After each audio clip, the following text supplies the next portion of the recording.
Hello, my name is Angel Batista. I am a member of Miami Metro Police Department in the TV series Dexter. As you can tell, I am not the actual Angel Batista. I am the filming Daniel, and I am doing a very good impression of Angel Batista. I am only lying, I do not have good impressions of anybody, but I already wore this for my Halloween costume at the end of October 2025. But I thought, for the special occasion of reviewing the resurrection of the Dexter franchise, which also has a heavy involvement of the character of Angel Batista, played by David Zayas. Usually I believe that's how you pronounce the name, but I thought with the special occasion I would get into my special Halloween costume and review this very interesting series.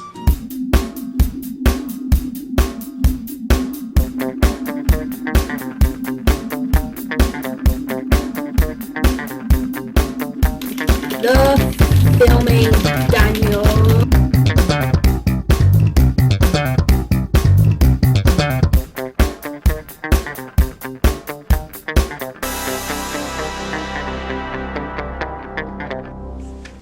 Hey guys, it's Daniel here, and today I am here to review a special series that is the resurrection of the Dexter franchise.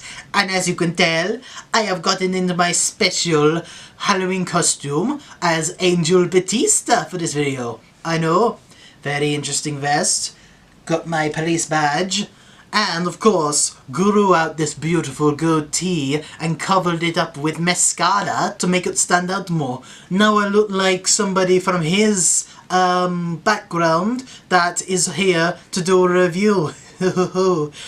Alright, okay, I apologise, I'm not going to do that throughout the entire video, but yeah, I've got him dressed up as Angel Batista for this video.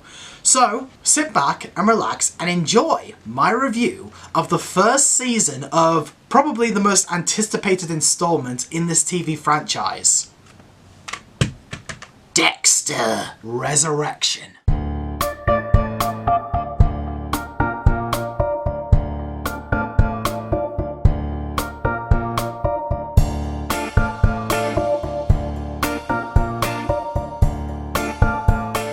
So the premise of Dexter Resurrection takes place, I believe, about 10 weeks after the end of Dexter New Blood.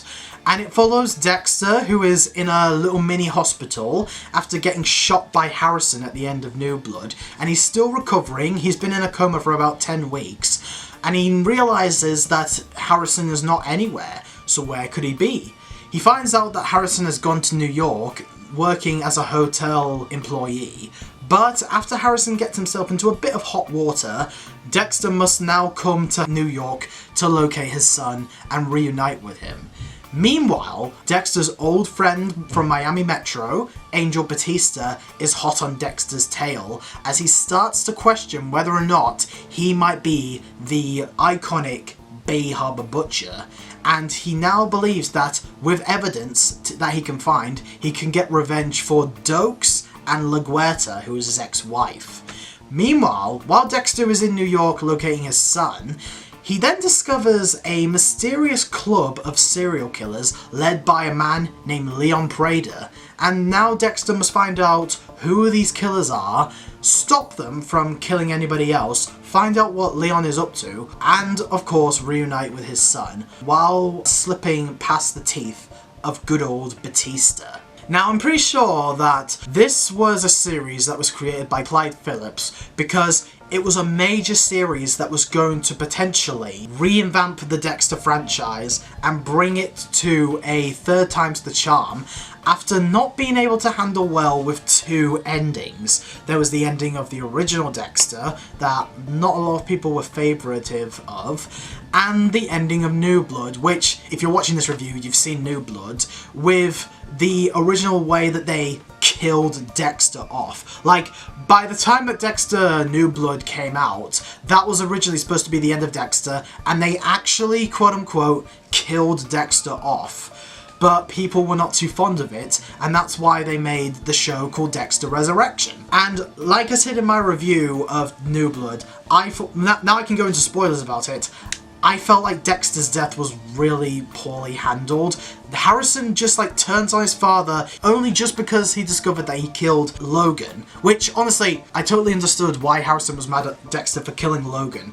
But in terms of killing Dexter because of all the things he put him through, Harrison was just as bad because he had a bit of a dark past himself. And you're telling me that he just feels the need to shoot his dad? So yeah, it wasn't really a favourative second ending for Dexter. So they tried to do a third time's the charm, and they made Dexter Resurrection, which I'm sure a lot of people who were fans of Dexter were really looking forward to seeing in 2025. I mean, the advertisement, the fact that they were bringing back characters like Batista, which is another problem with Dexter New Blood's ending. They set up Batista finding out Dexter's alive and coming to Iron Lake to see Dexter, but they never showed Batista arrive before Harrison killed him.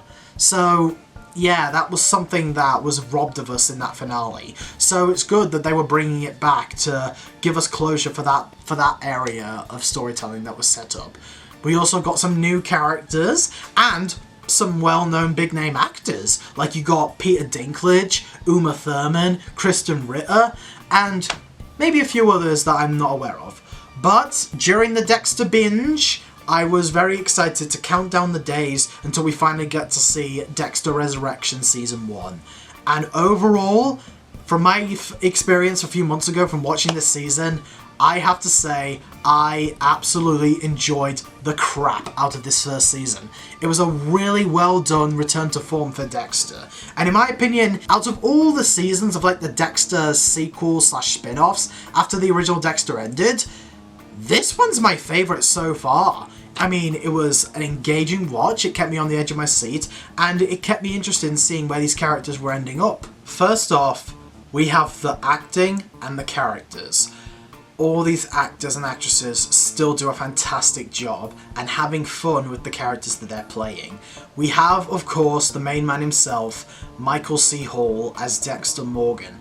He still is doing a fantastic job, and you can tell that like he just clearly cares about this character, because just like in New Blood, he still carries the same amount of believability that he's still Dexter, even after not spending a lot of time with the character. And he just came off of New Blood and came off of like doing his narration in Dexter Original Sin. So you can tell that he's clearly busy playing this character for a while, and he still performs his character with such believability, but also such vulnerability as well, because you can tell that these demons, the guilt he feels after New Blood, the guilt he's still feeling carrying his murder sins over from the original series and New Blood into this one. And also you can tell that he's in a bit of a state of urgency because he doesn't know where his son is. And not only that, you have Batista that's on his trail. So he's not only feeling immense guilt from what happened with Harrison, but he's also feeling such guilt after what happened with Dokes and LaGuerta, which is the reason why Batista is coming after him. Also, we saw in the trailers that we do get reunions between Dexter and Batista, and without giving too much away, it was something that we all wanted to see in New Blood, and I'm glad that they finally gave us that in Resurrection. And I also really love seeing Dexter kind of like adapting to like the current era of like technology and stuff, because back in the day, you know, that he was like, he always had one of those like cell phones that he has, like, you know, that time period. Now, it's interesting watching him like ordering an Uber on his new iPhone or current phone. The location in New York City is a new location. I like seeing him in a new location. And I also love seeing him kind of like reflecting on the past as he comes across some of these villains, like Leon, Charlie, Uber driver, killer that we don't know about, we're still trying to figure out. Him meeting new characters is very interesting, as he's kind of like forming his own like new group of like comrades, especially when he attends the House of Blessing. He's trying to hide who he is, but he's still acting respectful. And some of the moments where we see Dexter in peril and him like in action sequences, he has to like test his skills as the Bay Harbor Butcher, as he has to find new ways to take down these threats and also try to get his son out of bother. And watching him juggle juggle all these things makes his character so much more developed and much more interesting than some of the other seasons that we've seen Dexter in. It was such a great character evolution for Dexter, and I cannot wait to see more of Michael C. Hall's performance. Two returning characters in this show that really surprised me and kept me engaged throughout was first off Harrison. Harrison, in my opinion, is a much better character this time round than he was in New Blood. I mean, overall, I liked him in New Blood. I thought he was really good. But there are a few moments where he was getting a bit whiny and a bit on my nerves, and the final episode really, downgraded his points because they changed his character, oh, I have this dark passenger and I'm with my father all the way. And then one kill later, he's just like, nah, you deserve to die, I'm just gonna shoot you. Yeah, I feel like that some moments in New Blood really downgraded his potential. This show, however, raised his potential right back up, because I found Harrison, I agree with Dan's reviews, Harrison actually comes off as a more layered, developed, interesting character than even Dexter himself. I mean, Dexter's still amazing, but Harrison, honestly, you can tell that he's just a simple, lad trying to get his life together, trying to get a new life for himself, and trying to, downgrade and, trying to kill all the sins that are still catching up with him after what happened with him and his dad. But you can tell that part of what his dad taught him is still implanted in his brain. And there's even a moment in the first episode where he does something that really tests, the knowledge he gained from his dad. And I also felt sympathy for him for trying to be nicely social with the people in New York City. From the woman that is helping him in the hotel to potential crushes and friends. But he's just trying to do whatever he can to make everybody happy. But you can tell on the inside he's suffering inside because so much trauma has never really left him. And I felt sympathy for him. I love seeing him do some of the things that his dad taught him to do. And without giving too much away, the connection with him and his dad, whether or not they reunite, I found very heartwarming and very definitely tugging the heartstrings. And then we have the other character that is returning in the show that surprised me and really kept me engaged. And that is, of course, the character that I'm dressed as for this video. Angel Batista, played once again by David Zayas.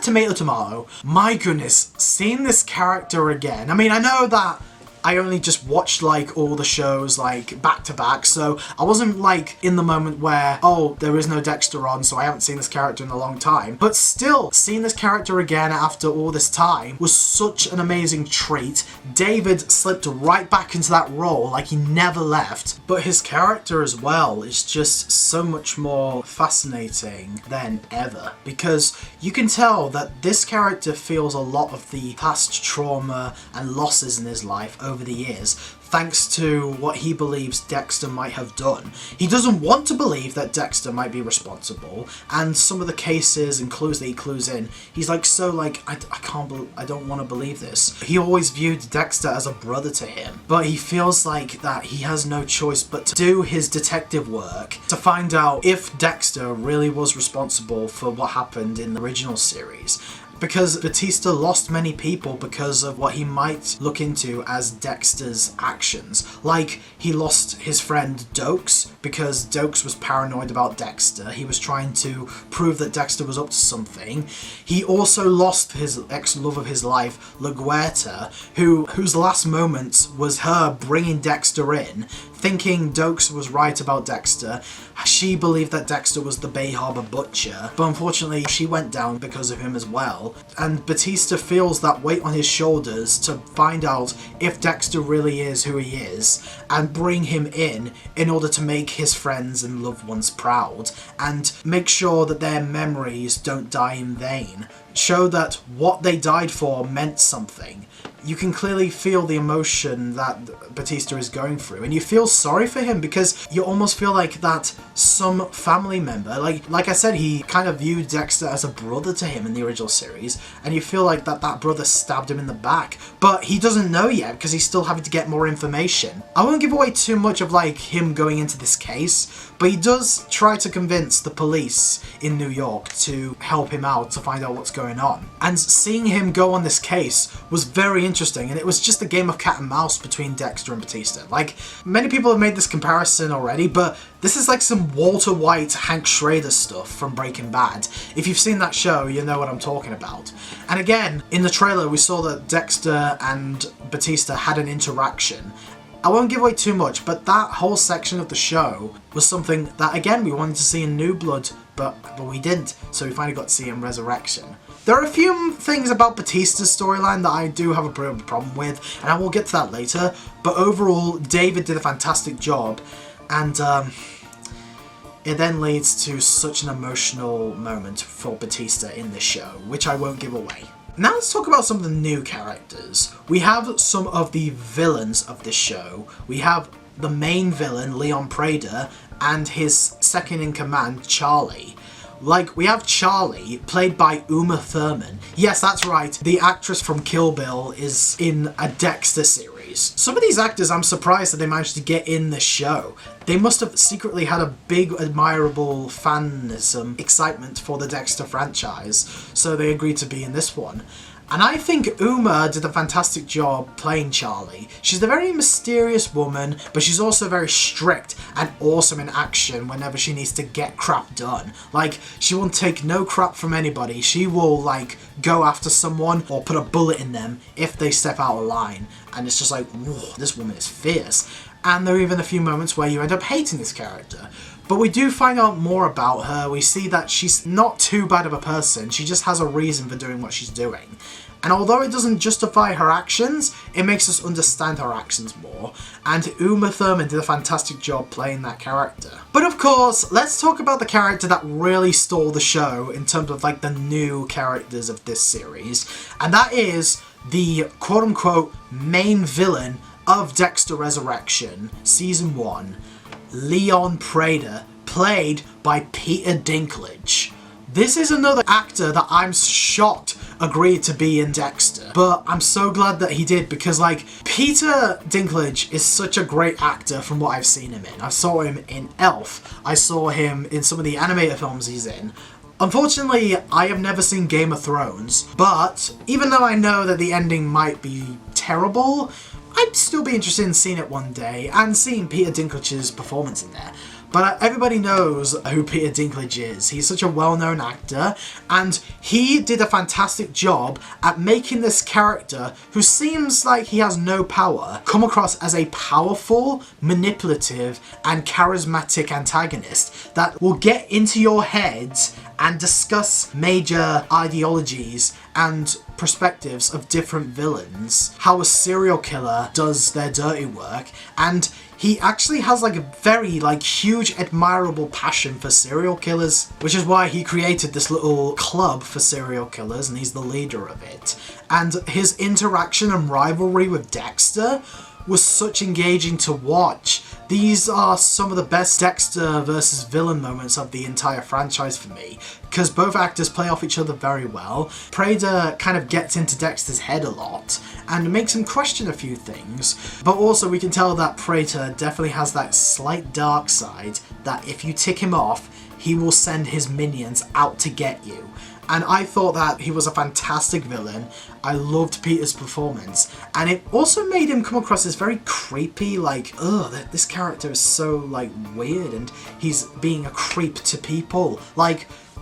That's what makes his character so fun to hate sometimes. But at the same time, you can't help but actually love him at the same time, because come think of it, the fact that he has such respect for anybody that is a serial killer that joins his club is twistingly endearing. I think just like Negan, he's a character that you hate to love, but love to hate at the same time. Honestly, in my opinion, alongside Trinity Killer and Kurt, he's one of my favourite villains of Dexter. Definitely in the top 3, he's one of my favourite villains. And I thought that his character was a real scene-stealing antagonist. There's also another new character that really stole the show this season. Blessing. He is such a heartwarming, endearing, and understanding character. He's friendly with everybody. He's friendly with Dexter so many times. He can, show some good spirit in Dexter's presence. And even if Dexter does something to upset Blessing. But Dexter apologizes. Blessing will forgive him right away. And honestly, like, he's a character that you would love to like, oh, please, can I be your friend? I need positivity like that in my life. He's somebody that you would love to have a drink with. And whoever the actor is who plays Blessing, I thought he did a fantastic job. He was definitely, just like Logan from New Blood, he was like, even more so, the Frank Lundy of Dexter Resurrection. One of the most impressive aspects of this series is the cinematography. The visual style of New York is so mesmerizing and so, like, well shot that you can tell that this was filmed in New York. In fact, come to think of it, I feel like that Walking Dead Dead City kind of had a bit of a lower budget of like not doing everything in New York because Dexter Resurrection was in its place. And in my opinion, I thought that every shot of the city was fantastic and very like cinematic as well, especially seeing Dexter in some of these certain locations, because I think seeing Dexter in like these New York locations filmed with like a cinematic screen makes this come across as a much more like theatrical cinema version of just a regular Dexter episode, and I thought that it made such a great evolution for the Dexter style. The action sequences are also well shot. I thought that some of the moments of Dexter in action were very well done. Some of the moments, like, even if Harrison is in action, were very intense and very awesomely choreographed. In fact, there's a moment in episode 1 where he has to fight somebody, and I thought that Harrison really handled himself in that fight. I thought it was fantastic. And I thought some of the shots of choreography and some of the kill scenes, because there are, of course, going to be some kill scenes in Dexter Resurrection, and I thought that they were really well shot, and some of these moments were very well lit and well shot. And in my opinion, the story for the show, the premise, and many of the character developments that they incorporate into the story, in my opinion, made this story much more of a, like, an engaging one and much more special compared to some of the other seasons of Dexter, especially with some of these characters that have returned from previous seasons, like Dexter, Harrison, and Batista. These characters are going down roads this season that they've personally never really gone down before, and I really love that because it shows you how far these characters have come to where they do these things that really shows how much developed they have become over the course of the franchise. And seeing them like in new positions, new locations, and new situations they need to get out of was such engaging and kept you on the edge of your seat wondering what's going to happen next. And it then leads to some of the most emotional and engaging moments in Dexter history, particularly episode 9. I won't give away what happens in episode 9, but this is definitely one of the most impactful episodes of Dexter, mainly because of the ending. And in my opinion, it was one of the most, like, although it wasn't like as sad as I was expecting, it's still an impactful moment in Dexter history because it changes so much. And I won't give away, again, that's all I can say without giving anything away. But some of these moments of like characters sitting down, trying to recover and just process the many errors, many traumatic times in their lives in this season, in my opinion, made me feel like I was with them the whole way. I also really love seeing a lot of the Easter eggs in this show because, without giving too much away, there's many moments where you see objects that are so well known in Dexter lore that you are shocked that they are here, especially when it came to the kind of collection that Leon Prader has. Again, won't say what objects he has, but they were such engaging to watch, and many moments where Dexter has to use these items, especially in the final 2 episodes, they're just like, ooh, it's exciting, it's awesome. And I think the soundtrack and score were very well done. There are many iconic songs, especially the Stayin' Alive by the Bee Gees, especially whenever the character of Claudette comes on screen, which, honestly, I feel like that song was a little bit overused this season, but, you know, still pretty cool. And of course, they bring back many themes from Dexter, like the blood theme, like some emotional themes, some awesome action themes, and honestly, just hearing some of these moments of music in the show were very engaging to listen to. Now, although I did really enjoy Dexter Resurrection, and I think it's a fantastic season of Dexter history, I do have some problems with this season, and I think there are loads of people that are praising the heck out of this season, saying it's the best season of Dexter history. And I, for one, think it's one of the best, and it has some of the best moments in Dexter history, but it's not without its flaws. One of the major ones that was so distracting, and I think even my mum was like pointing them out when I was watching it with her, was all of the obvious plot conveniences scattered throughout this season. There are so many like holes in the story, so many like moments of like plot conveniences that are so obvious and so like forcefully annoying that it's not even funny. Like, even if it is a bit funny, but it's still not funny. Like, the very first moment of the show is a hole with Dexter waking up from his coma, and all of the cops, all of like what was going on at the end of New Blood was stripped away. And I was just like, I mean, there's a reason for this. I know that there's a reason for this, but like, that's a hole. That's a major plot hole, because you cannot tell me that what was going on at the end of New Blood would not get cleared up this easily. And you can tell that the reason why they did it is not only because of this one thing, but also so Dexter like can't have any trouble with his adventures in New York, which is fine, but you can still have him like being on a bit of a manhunt from these cops.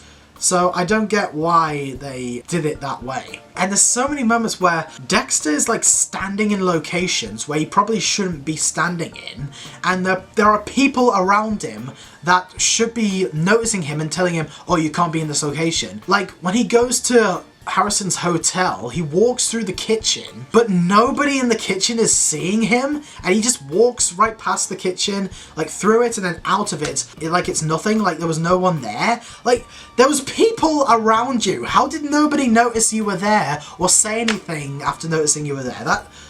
That was like such like obvious, like unbelievable writing. It was kind of funny actually. But also there's many moments in Batista's storyline that has some plot conveniences. Like him going to the police department in New York to try to like convince them that maybe they should take his case of finding out whether or not Dexter is the Bay Harbor Butcher seriously. He tries to give them good information and good proof about Dexter, but I can't remember if he did or not, so people might have to correct me if he did, but for me, I did not see one moment where Batista tells the police department that Dexter was supposed to be dead, was believed to be dead for 10 years. Why did Batista not think to mention that in his proof report? Like, that would have made the police department in New York a bit more suspicious about Dexter and might be able to take Batista's side a bit more. And there's even a moment where Dexter is like talking to the police department, like this Claudette character, and she doesn't know that he was supposed to be dead. And also the fact that he took Deb out of the hospital, because Batista mentioned they saw security footage of Dexter taking Deb out of the hospital and doing something mysterious with her. Yet, no, like, how do they not know about, like, they know about the Bay Harbor Butcher case with James Dokes. How do they not know that Dexter was, like, dead?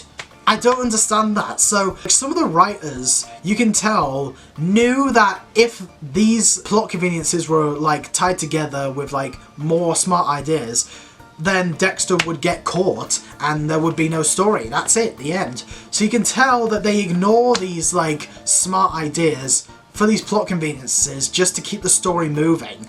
And you could have found another way to write the story, flesh it out, without making some of these, like, plot armor moments and unbelievably idiotic decisions affect the story. Because honestly, it was really distracting. Like, there's multiple plot holes in that story. I also feel like that some of the new characters were a little bit disappointing. Claudette wasn't a bad character. She was pretty cool. I liked her strict, like, determination, and you can tell that she's had so much experience being a cop that she will take anything seriously, and she knows the loopholes around cases. But I feel like they kind of put her in a bit too much of the show, and she did kind of come across as a bit of a uninteresting nuisance now and again. But I will admit, some of the killers from Prader's cult were a little bit disappointing as well, especially Christian Ritter's character. Yes, Jessica Jones and Jane from Breaking Bad plays this character, and at first I was actually interested in this character. She seemed like she had a good motivation for doing what she was doing, and her interactions with Dexter was very cool. But then later on, they kind of turned her into this like, oh, I want to be a killer. I love being a killer. I do it for fun. That kind of takes away from the kind of interesting idea and angle they took with her character in the beginning. Now they just turn her into some crazy lunatic. And lastly, I feel like that more of Batista's story could have gotten a bit more attention.